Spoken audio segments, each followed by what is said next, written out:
Le troisième jour, à genoux, le corps épuisé, une femme a vu quelque chose se briser en elle. Ce n'était pas la faim qui la faisait trembler. C'était la présence de Dieu, descendant enfin dans le silence qu'elle avait créé pour lui. Il y a des vérités que l'Église moderne a préféré oublier. Le jeûne biblique n'est pas un régime spirituel. Ce n'est pas une méthode pour obtenir une faveur de Dieu comme on obtiendrait une promotion au travail. C'est une guerre silencieuse contre la chair, contre l'orgueil, contre tout ce qui en toi refuse encore de plier devant le Seigneur. Et pendant 3 jours, cette guerre atteint son point culminant.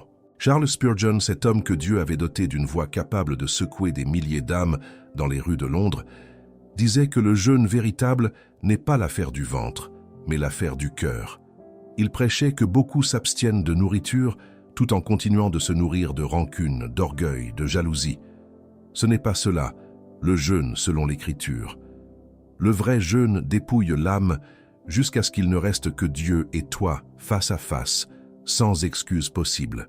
Regarde ce qui est écrit dans le livre d'Ésaïe, chapitre 58, verset 6. « Voici le jeûne auquel je prends plaisir. Détache les chaînes de la méchanceté, dénoue les liens de la servitude, renvoie libres les opprimés, et que l'on rompe toute espèce de joug. » Tu vois, le jeûne n'a jamais été une question d'estomac vide, c'est une question de chaîne brisée. Alors que se passe-t-il vraiment jour après jour quand un croyant décide de jeûner 3 jours entiers devant Dieu? La Bible nous le montre avec une précision que peu de gens prennent le temps d'examiner. Et ce que l'on découvre dans ces pages devrait te faire trembler autant que t'émerveiller. Le premier jour, la chair proteste. Ce n'est pas seulement la faim physique, bien que celle-ci commence déjà à mordre. C'est surtout l'esprit qui se révolte, qui cherche 1000 excuses pour interrompre ce que tu as commencé. Souviens-toi de Moïse, qui monta sur la montagne pour recevoir la loi. L'Exode raconte qu'il resta là 40 jours et 40 nuits, sans manger de pain ni boire d'eau. Le premier jour n'est jamais le plus dur dans le corps. Il est le plus dur dans la volonté. David lui-même, cet homme selon le cœur de Dieu, connaissait cette lutte. Dans le psaume 35, il écrit « Je m'humiliais par le jeûne, et ma prière revenait sur mon sein. » Remarque ce mot, humiliation. Le premier jour du jeûne, c'est le jour où l'orgueil commence à se fissurer, où l'homme naturel comprend qu'il n'a aucun pouvoir sur lui-même sans l'aide du Très-Haut. Puis vient le deuxième jour, et quelque chose de plus profond commence à se produire. Le corps, désormais privé de ses réserves habituelles, entre dans un état que la science elle-même peine à expliquer complètement, mais que l'Écriture, elle, a toujours su nommer. La faiblesse qui devient une porte. Car c'est précisément lorsque l'homme se sent le plus vide que Dieu commence à remplir. Rappelle-toi la reine Esther, qui demanda à tout son peuple de jeûner 3 jours avant qu'elle n'ose entrer devant le roi pour plaider la cause de son peuple menacé d'extermination. Le livre d'Esther, chapitre 4, verset 16, rapporte ces paroles. « Va, rassemble tous les Juifs qui se trouvent à Suse, et jeûnez pour moi sans manger ni boire, pendant 3 jours, ni la nuit, ni le jour. » Elle savait que certaines batailles ne se gagnent pas par la force humaine, mais par l'humiliation devant le ciel. Le deuxième jour est souvent celui où beaucoup abandonnent. La fatigue s'installe, l'irritabilité aussi parfois, et l'ennemi profite de cet instant pour chuchoter que tout cela ne sert à rien, que Dieu n'écoute pas, que rien ne change. Mais c'est justement dans ce silence apparent que quelque chose se prépare dans les lieux invisibles, quelque chose que tes yeux ne peuvent pas encore voir. Et puis arrive le troisième jour, celui dont peu de prédicateurs osent parler avec toute la profondeur qu'il mérite. C'est le jour où, selon un schéma que l'on retrouve à travers toute l'Écriture, la percée se produit. Esther, après ses 3 jours de jeûne, se présenta devant le roi et obtint faveur. Jonas passa 3 jours et 3 nuits dans le ventre du poisson avant d'être vomi sur le rivage, restauré, renouvelé dans sa mission. Et le Seigneur Jésus lui-même resta 3 jours dans le tombeau avant que la pierre ne soit roulée et que la mort ne soit vaincue pour toujours. 3 jours. Ce nombre revient sans cesse dans les Écritures comme le moment où l'impossible bascule vers le possible, où l'attente silencieuse de Dieu se transforme en intervention manifeste. Ce n'est pas une coïncidence, c'est un principe spirituel que ton propre corps et ton propre esprit traversent lorsque tu oses, toi aussi, t'humilier ainsi devant ton Créateur. Spurgeon rappelait souvent à son auditoire que la prière et le jeûne réunis forment une arme que l'enfer redoute. Il disait que certains démons, selon les propres paroles de Christ dans l'évangile de Marc, chapitre 9, verset 29, ne sortent que par la prière et le jeûne. Ce que cela signifie, c'est qu'il existe des chaînes qui ne se brisent ni par la seule volonté humaine, ni par la seule intelligence, mais uniquement lorsque la chair se tait suffisamment longtemps pour que l'Esprit de Dieu prenne toute la place. Alors, si toi aussi tu traverses en ce moment une saison où les portes semblent fermées, où le ciel semble muet, sache que ce que la Bible décrit sur ces 3 jours n'est pas un simple récit ancien. C'est un chemin encore ouvert aujourd'hui pour quiconque a soif de rencontrer Dieu au-delà des apparences religieuses. Dans les prochaines parties de cette prédication, nous allons entrer plus profondément dans ce que ton âme traverse réellement pendant ces heures de dépouillement et ce que la parole révèle sur la manière dont Dieu se manifeste à celui qui persévère jusqu'au bout. Avant de continuer, si ton cœur a besoin d'aller plus loin dans cette quête d'intimité avec le Seigneur, sache que nous avons préparé pour toi un guide écrit avec beaucoup de prières intitulé « 21 jours pour restaurer votre intimité avec Dieu ». Il a été pensé pour celles et ceux qui sentent que leur ferveur s'est refroidie, que la distance avec Dieu s'est installée sans qu'ils sachent comment revenir. Si cette sécheresse spirituelle te parle, acquérez ce guide dès aujourd'hui grâce au lien épinglé dans le premier commentaire et laisse Dieu restaurer ce qui semblait perdu. Et si cette parole touche ton cœur en ce moment même, abonne-toi à cette chaîne. Nous partageons chaque semaine des prédications qui, je le crois profondément, peuvent transformer ta marche avec Dieu. Il faut que tu comprennes une chose que peu de gens t'expliquent quand ils parlent du jeûne. Ce n'est pas seulement ton corps qui traverse une épreuve, c'est ton esprit tout entier qui entre dans un champ de bataille invisible. Et ce champ de bataille, la Bible ne le cache pas. Elle le décrit avec une clarté qui devrait te faire réfléchir sérieusement. Prends le prophète Daniel. Dans le chapitre 10 de son livre, il raconte qu'il s'était humilié devant Dieu, qu'il avait renoncé aux mets délicats, à la viande, au vin, pendant une longue période de jeûne. Et voici ce qui se passe, versets 12 et 13. Un ange lui apparaît et lui dit que sa prière avait été entendue dès le premier jour, mais que le prince du royaume de Perse s'était opposé à lui pendant 21 jours, jusqu'à ce que l'archange Michel vienne à son secours. Tu comprends ce que cela signifie? Ta prière est entendue immédiatement. Mais il existe une résistance, une opposition dans les lieux célestes qui cherche à retarder ce que Dieu a déjà décidé pour toi. Le jeûne n'est pas un moyen de convaincre Dieu de t'écouter, il t'écoute déjà. Le jeûne est un moyen de te positionner, toi, dans la persévérance nécessaire pour voir la réponse traverser l'opposition et arriver jusqu'à toi.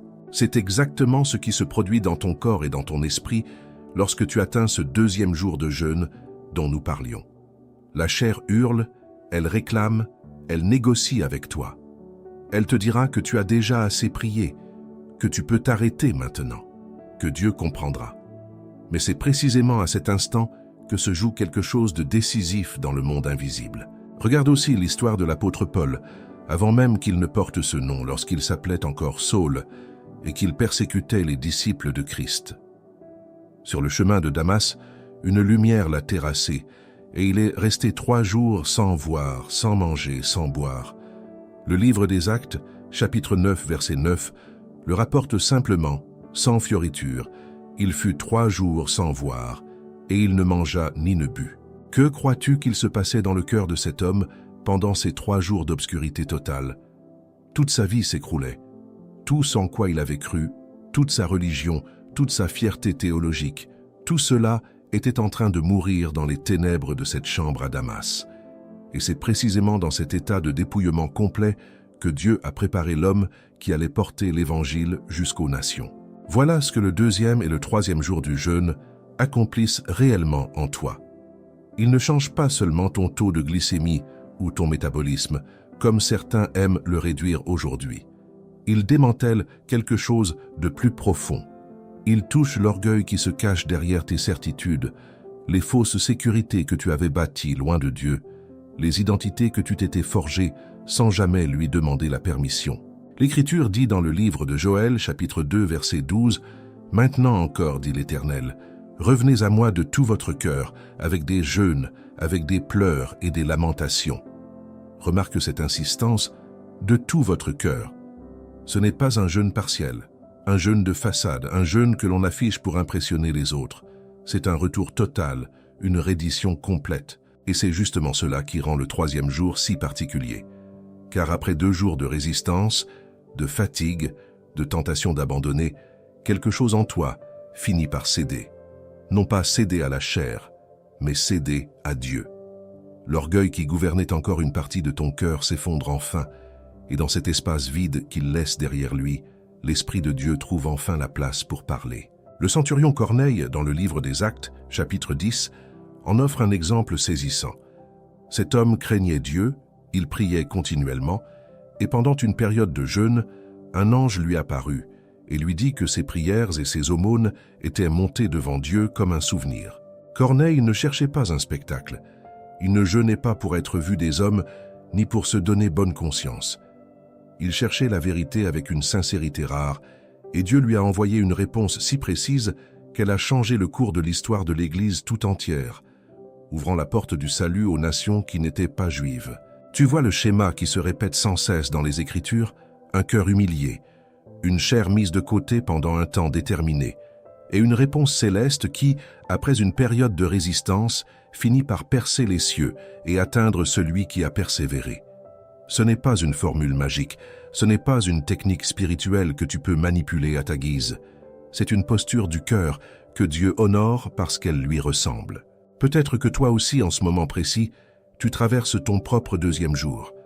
Peut-être que la fatigue spirituelle te pousse à croire que rien ne bouge, que le ciel reste silencieux, que tes efforts ne servent à rien, que tu pries dans le vide depuis trop longtemps déjà. Mais souviens-toi de Daniel, souviens-toi de Paul, souviens-toi de Corneille. La réponse était déjà en chemin depuis le premier instant, bien avant que tu ne commences seulement à sentir le poids de l'attente. Ce que tu traverses maintenant n'est pas un signe d'échec, c'est le signe que quelque chose de réel est en train de se déplacer dans les lieux invisibles à cause de ta persévérance. Il y a aussi une dimension que les Écritures n'hésitent jamais à nommer directement, le combat contre les esprits qui s'opposent à ta délivrance. Jésus lui-même, dans l'Évangile de Marc, chapitre 9, a montré à ses disciples qu'il existe des situations où seule une vie disposée au jeûne et à la prière peut voir certaines chaînes se rompre. Ce n'est pas une exagération théâtrale, c'est une réalité spirituelle que l'Église a trop souvent oubliée dans son confort moderne. Alors ne méprise jamais ce que tu ressens pendant ces heures difficiles. La faim que tu ressens dans ton corps est le reflet d'une faim bien plus grande que ton âme exprime enfin après des années de silence, des années où tu t'étais habitué à vivre loin de la présence réelle de Dieu, contenté de simples habitudes religieuses. Et cette faim-là, contrairement à celle de ton estomac, Dieu a promis de la rassasier pleinement à ceux qui persévèrent jusqu'au bout de leur consécration. Il y a un moment pendant le jeûne où les bruits du monde commencent à s'estomper et où une autre voix, plus douce, plus précise, commence à se faire entendre. Ce n'est pas de la magie, ce n'est pas de la suggestion mentale, c'est ce que la Bible appelle la sensibilité spirituelle qui s'aiguise lorsque la chair se tait enfin. Regarde l'histoire de la prophétesse Anne, dans l'Évangile de Luc, chapitre 2. Cette femme, restée veuve depuis longtemps, ne quittait jamais le temple, servant Dieu nuit et jour dans le jeûne et la prière. Et c'est elle, entre toutes les personnes présentes ce jour-là, qui reconnut immédiatement l'enfant Jésus comme le sauveur promis, alors que tant d'autres, pourtant instruits dans les Écritures, ne virent rien. Pourquoi elle? Parce qu'une vie consacrée au jeûne développe un discernement que le confort spirituel ne développera jamais. L'Écriture ne le présente pas comme un accident. Anne avait passé des années à mourir à ses propres désirs pour que ses yeux spirituels s'ouvrent à ce que d'autres ne pouvaient pas voir. C'est exactement ce qui se produit en toi lorsque tu persévères dans ces 3 jours. Ton discernement s'affine. Les pensées qui te semblaient autrefois confuses commencent à se clarifier, comme une eau trouble qui, laissée au repos, redevient transparente. Les décisions que tu n'arrivais pas à prendre trouvent soudain une direction évidente. Ce n'est pas parce que ton corps affaibli devient plus intelligent. Ce serait absurde de le croire. C'est parce que ton esprit, débarrassé du bruit constant de la chair, redevient capable d'entendre la voix de Dieu avec une clarté qu'il avait perdue depuis longtemps, enseveli sous les distractions et les urgences du quotidien. Regarde aussi Néhémie. Lorsqu'il apprit que les murailles de Jérusalem étaient en ruine et que son peuple vivait dans la honte, Il ne se précipita pas immédiatement vers le roi pour demander une solution rapide. Le livre de Néhémie, chapitre 1, verset 4, raconte qu'il s'assit, pleura, se lamenta pendant plusieurs jours, jeûnant et priant devant le Dieu des cieux. Ce n'est qu'après cette période d'humiliation profonde que la stratégie précise pour reconstruire la ville lui fut donnée, jusque dans les moindres détails pratiques, jusqu'aux mots exacts qu'il devait prononcer devant le roi Artaxercès pour obtenir sa faveur. Voilà quelque chose que beaucoup ignorent aujourd'hui. Le jeûne ne produit pas seulement une émotion spirituelle passagère. Il produit une clarté stratégique. Néhémie savait exactement quoi dire au roi, quel jour agir, quelles ressources demander. Cette précision n'est pas venue d'un plan humain brillant. Elle est venue d'un temps d'humiliation qui a ouvert la porte à la sagesse céleste. Esdras, lui aussi, avant d'entreprendre un voyage périlleux avec son peuple, portant des trésors précieux à travers un territoire rempli de bandits, proclama un jeûne. Dans le livre d'Esdras, chapitre 8, verset 21, il écrit qu'il avait honte de demander au roi une escorte armée, car ils avaient déclaré ouvertement que la main de Dieu protège ceux qui le cherchent et qu'exiger une protection humaine aurait trahi cette confession. Alors ils jeûnèrent, humiliés devant leur Dieu pour demander un chemin sûr, et Dieu se laissa fléchir, les gardant sains et saufs jusqu'à leur destination. Tu remarques quelque chose de commun entre Néhémie et Esdras. Ils ne jeûnaient pas pour obtenir un miracle spectaculaire à afficher devant les autres. Ils jeûnaient parce qu'ils comprenaient que certaines missions exigent une protection et une direction que seule une dépendance totale envers Dieu peut fournir. C'est exactement ce que ton 3e jour de jeûne accomplit dans ta propre vie, même si personne autour de toi ne le voit.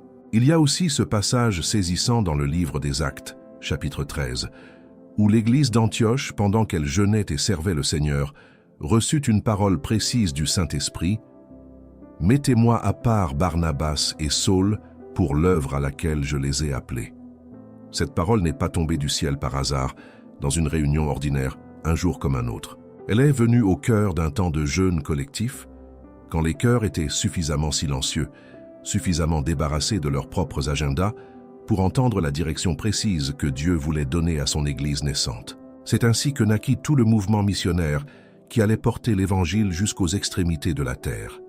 Une décision aussi importante n'a pas été prise dans une salle de réunion stratégique, mais dans un moment d'abaissement devant Dieu. Il faut que tu comprennes cela profondément. Les plus grandes percées de l'histoire biblique ne sont jamais nées du confort. Elles sont toujours nées de l'humiliation volontaire devant le Seigneur. Souviens-toi aussi de Anna, la mère du prophète Samuel, dont l'âme était dans une amertume si profonde qu'elle ne pouvait plus manger. Le premier livre de Samuel, chapitre 1, décrit une femme qui pleurait devant l'Éternel, l'âme remplie d'angoisse, refusant toute nourriture, pendant que son cœur se déversait devant Dieu dans une prière silencieuse que même le prêtre Élie ne comprit pas au premier regard. Et c'est précisément dans cet état de dépouillement, presque un jeûne involontaire né de la douleur, plutôt que d'une décision spirituelle réfléchie, que Dieu entendit son cri et lui donna le fils qu'elle attendait depuis tant d'années de stérilité et de honte silencieuse. Peut-être que ton propre jeûne aujourd'hui ressemble davantage à celui de Hannah qu'à celui d'un choix serein et calculé. Peut-être que tu jeûnes parce que la douleur t'a poussé jusque-là, parce qu'il n'existe plus d'autre issue que de te jeter entièrement devant Dieu. Sache que Dieu ne méprise jamais ce genre d'offrande. Il regarde le cœur brisé, non la perfection de la démarche. Alors que se passe-t-il vraiment sur le plan spirituel pendant ces 3 jours? Une purification de ton discernement, une clarté stratégique pour les décisions à venir, une sensibilité retrouvée à la voix de Dieu, cette voix douce que le bruit constant de ta vie quotidienne avait fini par étouffer sans que tu t'en aperçoives vraiment. Et surtout, une intimité restaurée, celle-là même que ton âme réclamait depuis longtemps sans que tu saches comment l'exprimer avec des mots. Ce que la Bible décrit ici n'appartient pas seulement au passé. Ces mêmes principes agissent aujourd'hui dans la vie de quiconque ose s'humilier devant Dieu avec la même sincérité que Néhémie, Esdras, Anne ou Anna. Le monde moderne a perdu cette pratique. Il l'a réduite à un simple exercice de bien-être ou à une méthode de développement personnel. Mais le ciel, lui, n'a jamais changé sa manière de répondre à un cœur véritablement consacré, hier comme aujourd'hui. Il existe un danger que très peu de croyants reconnaissent aujourd'hui. un danger plus subtil que la persécution ouverte, celui de vivre une vie chrétienne confortable, mais spirituellement aveugle. Le jeûne, dans les Écritures, apparaît constamment comme le remède que Dieu utilise pour restaurer une vue que le confort avait progressivement endormie. Regarde ce qui s'est passé à Ninive. Cette ville immense, corrompue jusqu'à la moelle, avait reçu un avertissement clair par la bouche du prophète Jonas. Encore 40 jours et la ville serait détruite. Le livre de Jonas, chapitre 3, verset 5, raconte que les habitants crurent à Dieu, proclamèrent un jeûne et revêtirent tous des sacs, depuis les plus grands jusqu'aux plus petits. Même le roi lui-même descendit de son trône, ôta son manteau royal, se couvrit d'un sac et s'assit sur la cendre. Il ordonna qu'aucun homme ni bête ne goûte à quoi que ce soit, ni ne boive d'eau. Et voici le verset qui devrait résonner en toi aujourd'hui, verset 10. Dieu vit qu'ils agissaient ainsi et qu'ils revenaient de leur mauvaise voie. Alors Dieu se repentit du mal qu'il avait résolu de leur faire, et il ne le fit pas. Une ville entière, sauvée par un jeûne collectif. Non pas parce que le jeûne possède un pouvoir magique en lui-même, mais parce qu'il exprime, de la manière la plus radicale possible, un cœur véritablement retourné vers Dieu. Ninive n'a pas simplement dit des mots de repentance. Elle a agi jusque dans sa chair, jusque dans son quotidien le plus concret, pour prouver la sincérité de son retour. Pense un instant à l'ampleur de ce geste. Une capitale païenne, connue pour sa violence et son orgueil, s'est humiliée en un seul jour devant un Dieu qu'elle ne connaissait même pas encore véritablement. Elle n'a pas cherché de compromis. Elle n'a pas négocié une repentance partielle. Elle s'est jetée tout entière dans la cendre sans garantie, sans savoir si Dieu allait réellement épargner la ville. Cela nous amène à une vérité que beaucoup préfèrent éviter aujourd'hui. Il existe une déception spirituelle qui s'installe lentement, sans bruit, dans la vie de ceux qui ne se remettent jamais réellement en question. On peut fréquenter une église pendant des décennies, connaître les cantiques par cœur, réciter les mêmes prières chaque dimanche, et pourtant avoir le cœur aussi endurci que celui d'un païen qui n'a jamais entendu parler de Dieu. Le jeûne dérange cette fausse tranquillité. Il oblige l'âme à se regarder en face, sans les distractions habituelles qui permettent de fuir cette confrontation, sans la télévision, sans les conversations superficielles, sans les 1000 occupations que nous inventons pour ne pas rester seuls avec nous-mêmes. Souviens-toi aussi du prophète Élie, épuisé, terrorisé après la menace de mort lancée par la reine Jézabel, fuyant dans le désert et demandant même à mourir. Le premier livre des rois, chapitre 19, raconte qu'il marcha 40 jours et 40 nuits jusqu'à la montagne de Horeb, sans nourriture terrestre, soutenue uniquement par la force que Dieu lui donnait. Et là, sur cette montagne, Dieu ne se manifesta ni dans le vent violent qui brisait les rochers, ni dans le tremblement de terre, ni dans le feu. Il se manifesta dans un murmure doux et léger. Élie, cet homme puissant qui venait de voir le feu du ciel consumer un sacrifice devant tout Israël, qui avait défié à lui seul 450 prophètes de Baal sur le mont Carmel, avait besoin d'un temps de dépouillement extrême pour réapprendre à reconnaître la voix de Dieu, autrement que dans le spectaculaire. C'est peut-être exactement ce qui t'arrive en ce moment. Tu as peut-être connu des moments spirituels intenses dans le passé, des expériences fortes, des émotions puissantes pendant un culte ou une prière. Mais aujourd'hui, ton âme cherche quelque chose de plus profond que le spectaculaire. Elle cherche cette voix douce et légère qu'Élie a apprise à reconnaître uniquement après avoir tout perdu de ses forces humaines. Il y a aussi cet échange révélateur entre Jésus et les disciples de Jean-Baptiste, rapporté dans l'évangile de Matthieu, chapitre 9.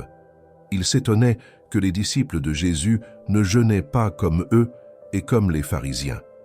Jésus leur répondit que les amis de l'époux ne peuvent pas être dans le deuil pendant que l'époux est avec eux, mais que les jours viendront où l'époux leur sera enlevé, et alors ils jeûneront. Ce passage révèle quelque chose de profond sur la nature même du jeûne biblique. Il n'est jamais une simple obligation religieuse à cocher sur une liste de devoirs, encore moins une performance à exhiber devant une assemblée impressionnée.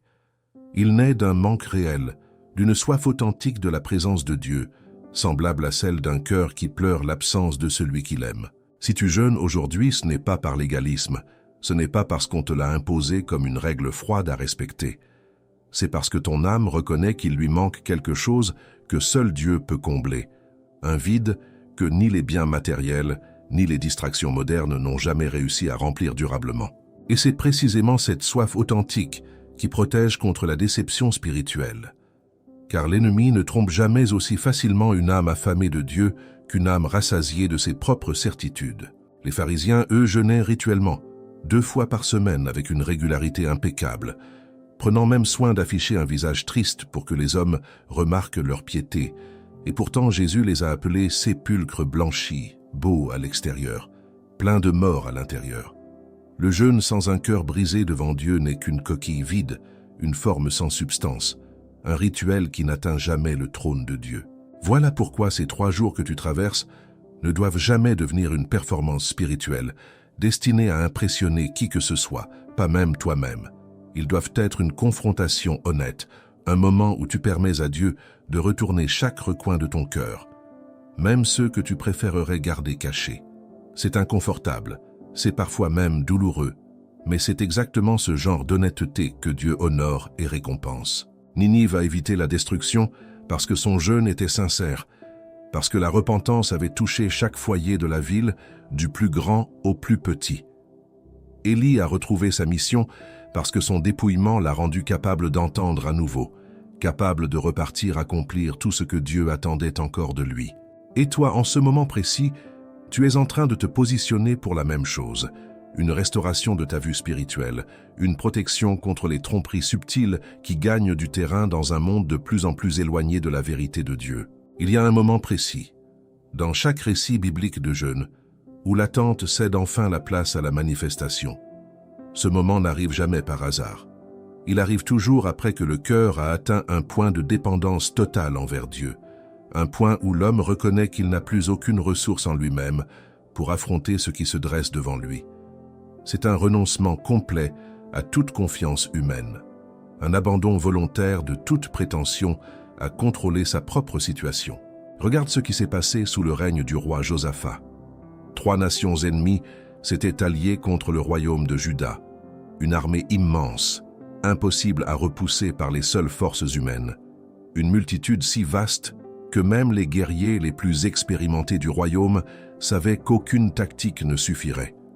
Le 2e livre des Chroniques, chapitre 20, raconte que Josaphat eut peur, mais qu'il tourna son visage pour chercher l'Éternel, et il proclama un jeûne pour tout Juda.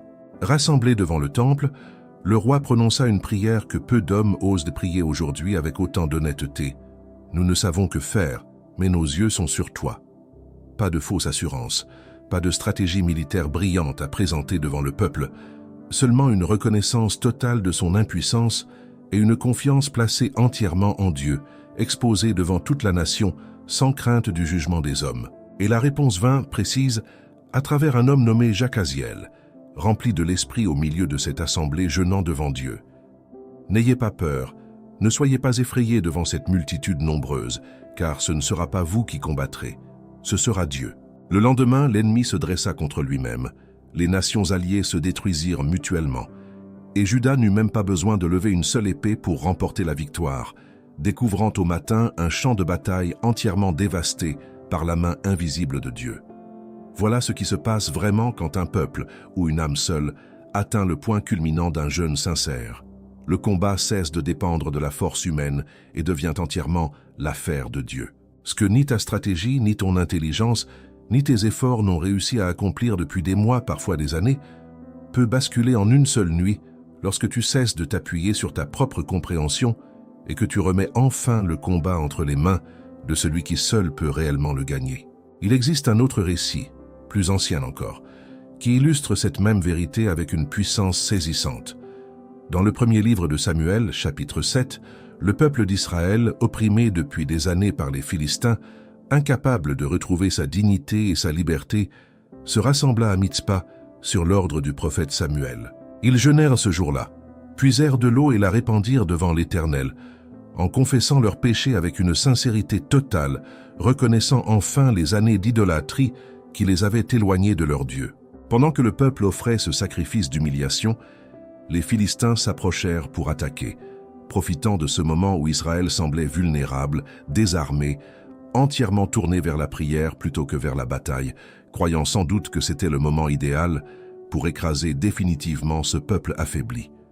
Mais l'Écriture rapporte que l'Éternel fit retentir ce jour-là un grand tonnerre sur les Philistins et les mit en déroute, sans qu'Israël ait besoin de lever la main. Remarque ce détail essentiel. C'est précisément au moment où le peuple était le plus vulnérable, le plus dépouillé, le plus exposé selon les critères humains, que Dieu est intervenu avec le plus de puissance. Ce schéma n'est pas une coïncidence isolée dans l'Écriture, c'est un principe qui traverse toute la Bible du début à la fin, un fil conducteur que l'on retrouve dans presque chaque récit de délivrance. La faiblesse assumée devant Dieu devient le terrain même de sa puissance manifestée. C'est exactement ce que traverse ton âme au terme de ce 3e jour. Tu arrives à un point où tu ne peux plus compter sur ta propre force, où ton corps affaibli te rappelle constamment ta dépendance totale envers le Créateur. Et c'est précisément dans cette faiblesse assumée, non déguisée, non maquillée par une fausse confiance, que Dieu trouve l'espace nécessaire pour agir avec puissance dans ta situation, comme il l'a fait pour Josaphat, comme il l'a fait pour Israël rassemblé à Mitzpah. Job, cet homme qui a traversé l'une des pires afflictions racontées dans toute l'Écriture, en fait aussi l'expérience à sa manière. Après des semaines de souffrance, d'accusations injustes de la part de ses amis, de silence apparent du ciel, c'est finalement au sommet de son dépouillement le plus complet que Dieu lui parla directement, depuis le sein d'une tempête. Job ne reçut pas toutes les réponses qu'il cherchait. Il n'obtint jamais l'explication complète de ses souffrances, mais il reçut quelque chose de plus grand encore, une rencontre réelle avec son Créateur, une présence qui valait plus que toutes les réponses théologiques réunies. Ce que ces récits nous enseignent, c'est que la percée n'arrive presque jamais avant que l'homme n'ait épuisé toute confiance en lui-même. Tant que subsiste une once d'assurance personnelle, une petite porte de sortie que l'on garde en réserve, un plan B soigneusement caché au fond du cœur, le cœur n'atteint jamais cette dépendance totale que Dieu semble chercher avant d'intervenir avec puissance. C'est douloureux à admettre, mais c'est ainsi que fonctionne ce chemin spirituel depuis les origines, un chemin que peu de croyants aujourd'hui acceptent de parcourir jusqu'au bout. Alors si ces 3 jours t'ont conduit jusqu'au bout de tes propres forces, si tu sens que tu n'as plus rien à offrir, sinon ta faiblesse totale devant Dieu, réjouis-toi, car c'est exactement là que Josaphat se tenait avant sa victoire. Exactement là qu'Israël se trouvait à Mitzpah avant que le tonnerre ne retentisse, exactement là où Job se tenait avant d'entendre la voix de Dieu depuis la tempête. Le silence que tu perçois n'est jamais un signe d'abandon de la part de Dieu. C'est souvent le dernier moment avant la manifestation, ce temps suspendu où tout semble immobile, alors qu'en réalité, dans les lieux invisibles, tout est déjà en train de basculer en ta faveur, exactement comme le ciel se préparait déjà à envoyer son tonnerre pendant qu'Israël priait encore, sans le savoir. Tiens bon jusqu'au bout, car ce que la Bible décrit ici s'applique à toi exactement comme elle s'est appliquée à chacun de ces hommes et de ces femmes qui ont osé s'humilier totalement devant leur Dieu. Voilà ce que ces 3 jours révèlent vraiment, bien au-delà de ce que la religion moderne ose enseigner. Si ton cœur porte encore cette soif, cette sécheresse spirituelle qui te pèse depuis trop longtemps, acquérez dès maintenant notre guide 21 jours pour restaurer votre intimité avec Dieu, disponible via le lien épinglé dans le premier commentaire. Il a été écrit pour accompagner exactement ce que ton âme traverse en ce moment. Merci d'avoir suivi cette prédication jusqu'au bout. Abonne-toi à cette chaîne, laisse un commentaire pour partager ce que Dieu te dit à travers ces mots et n'hésite pas à liker cette vidéo si elle a touché ton cœur. D'autres prédications t'attendent déjà à l'écran, alors reste avec nous